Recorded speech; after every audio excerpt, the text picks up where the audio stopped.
Hi, and welcome to this tutorial on the FLUX Immersive channel. Today we're going to conclude our video series on the Studio Session Pack. If this kind of content interests you, feel free to subscribe and activate the bell so as not to miss any future videos on our channel. Mastering constitutes the last stage of production. Historically, it's the stage where we adapt our mix to broadcasting platforms. Typically, pressing a vinyl implicates certain physical constraints that require that the signal be treated in a certain way.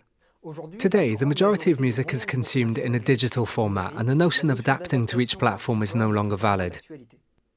That said, mastering is not only about adapting the mix to a broadcasting standard, but also making a group of tracks coherent, like an album, for example. It's often recommended to leave the mastering of a song or an album to a sound engineer who up to this point hasn't worked on it. This offers the immense advantage of having a new pair of ears to listen to the mix as it stands.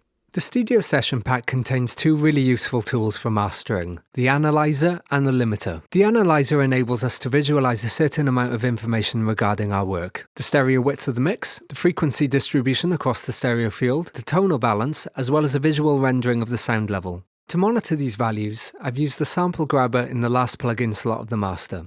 The role of this plugin is simply to link the DAW with the analyzer, acting like a virtual cable. In the analyzer, I like to set my visual levels to the K12 slow preset.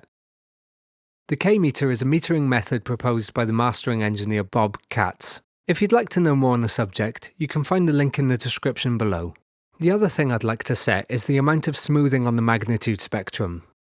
For that, we need only go to Preferences, and here we'll find the smoothness setting.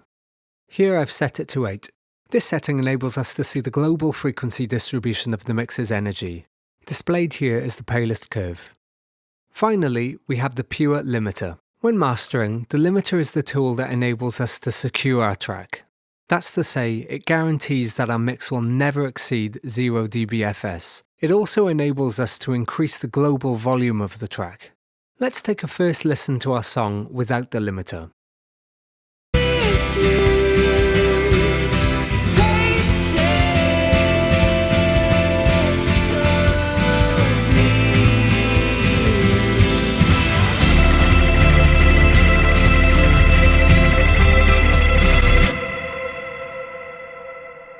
The only settings that I'm going to look at are the threshold and the output gain. So I've added 2 decibels of gain to the mix, then I've reduced the output to -0.3 decibels as a measure of security for any future conversions to compressed audio formats. Let's take a look at the limiter's effect on the signal and our output level.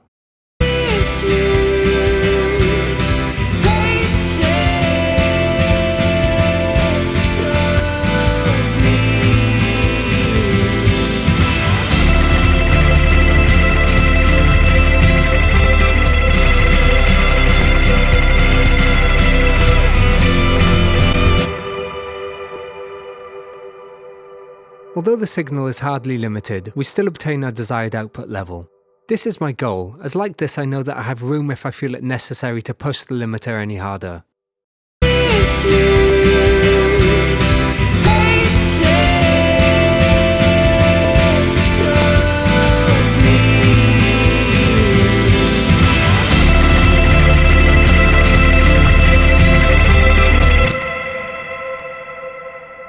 Here, seeing as I have no restraints regarding the level, I'll go with the previous setting. The ease with which I'm able to obtain 0 dB with a K12 meter also informs me about the balance of my mix, both in terms of level and tone.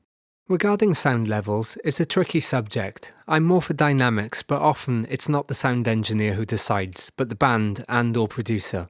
My general rule is, if the listener wants to listen louder, 9 out of 10 times they'll have access to the volume knob.